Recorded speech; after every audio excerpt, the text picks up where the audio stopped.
Yes, please go ahead. Please tell me all about yourself now. So yeah, I received a hair transplant 5 years ago.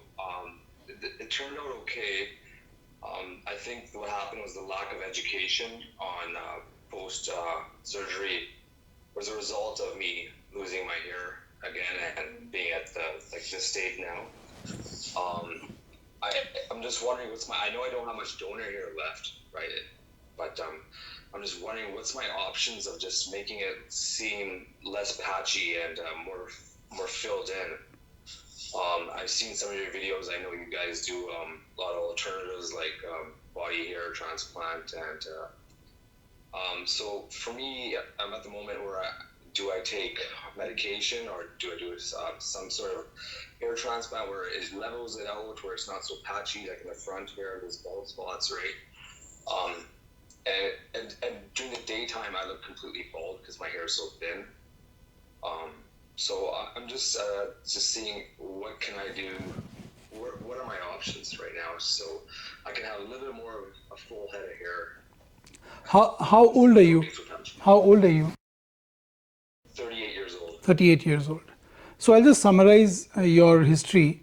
You're 38 years old, Indian origin male who underwent a hair transplant for baldness 5 years back in India.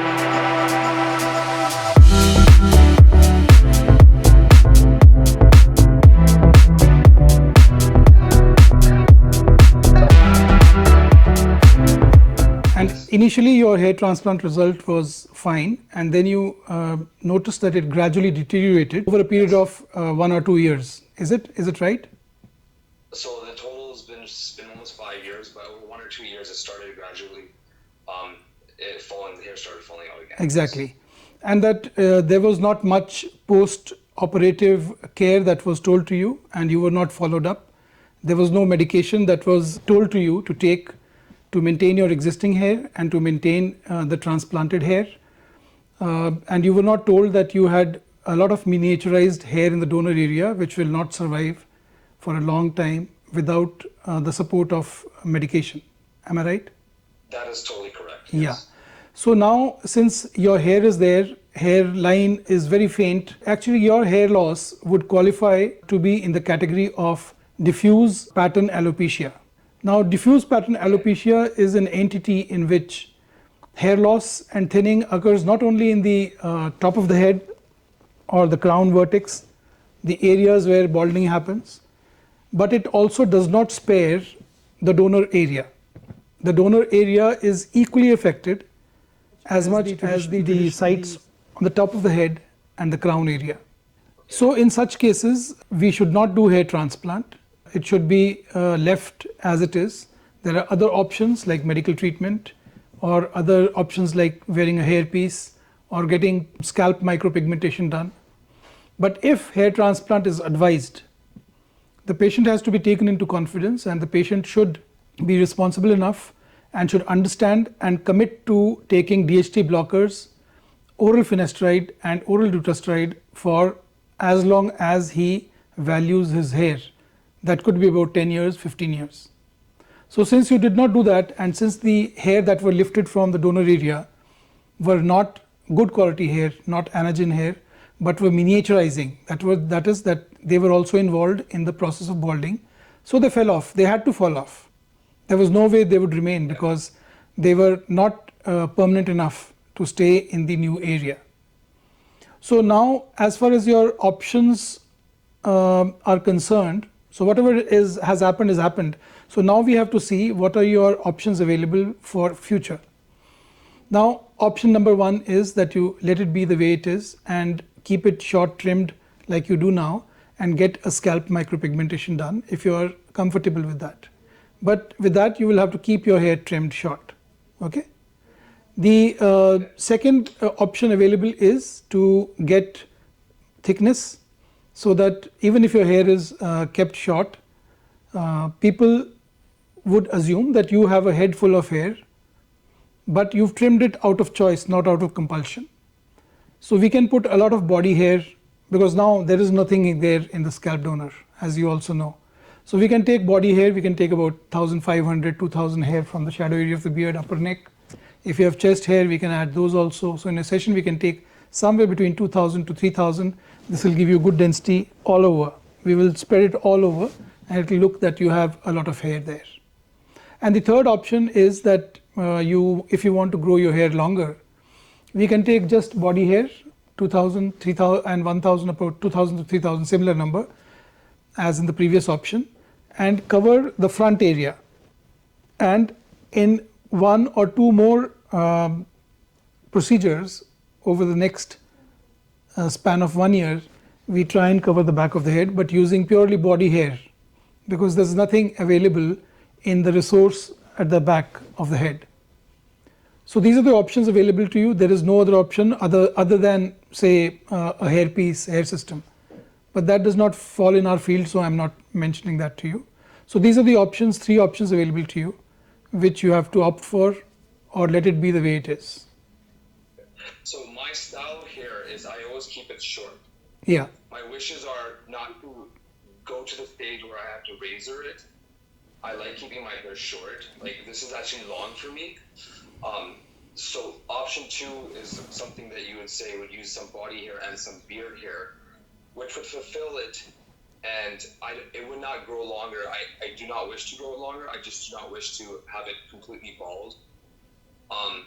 And you were saying that's something where it would be like 2,000 grafts from here or 1,000 from your body. Yes. And so a 3,000 Yes. grafts. So what we can do is we can do entire body hair transplant session using 2000 from the shadow area here, not from the face, and say we'll try for 1000 if you have that many in the chest area, and we will spread it all over. It will look as if you have a head full of hair. It will give that illusion. And after 6 weeks or within 6 months after the hair transplant, you can get your scalp micropigmentation done, and it will look just wonderful.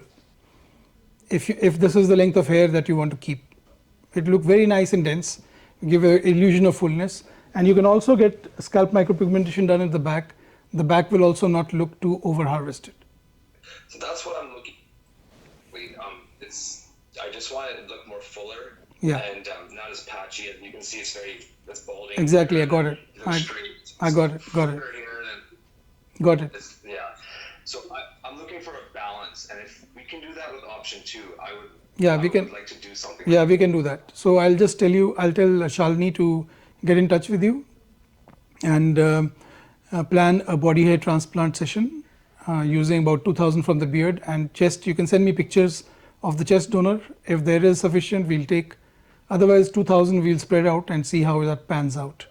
And at a later session, we can do more. Okay? Where are you based? I'm based in Vancouver, BC, Canada. Vancouver. Okay, fine. So in the first session, we'll do the body hair, and the second session, we will see after putting you on DHT blocker, finasteride, how much you can recover at the back. If you cannot recover, then it's better to do scalp micropigmentation all over. It will give you a good look. Okay. Oh yeah, I would like to move forward with that. Yeah. Please. So we can do that. Anything else you want to discuss? No, I think we'll go with option 2. So All option right. 2 is body hair and some beard hair and some DHT blocker, right? So I'll do that. I'll just plan that. I'll just send you a summary of what the plan is, and then we'll follow up from there. Okay? Okay. All Thank right. you so much. Okay, bye-bye. Nice talking.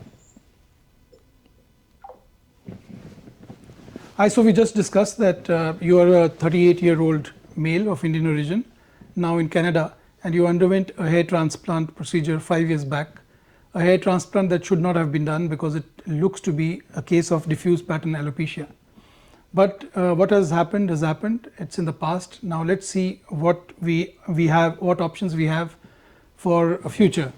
So I think that the best option for you, as we discussed just now, is to do body hair transplant. First session, 2000 grafts from shadow area of the beard and upper neck, and chest hair additionally, if they are available. Please send me those pictures. And at the same time, we will start you on DHT blocker oral finasteride and try to recover your donor area. If it doesn't recover, then simultaneously along with the recipient area, we can get scalp micropigmentation done over the donor area as well. So this is the plan. Let me know if there is any other question, and I'll be happy to help. Have a nice day. Bye.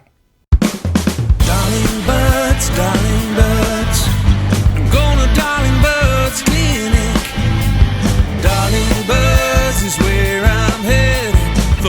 told me, son, there are no second chances. Love and war and hair transplant.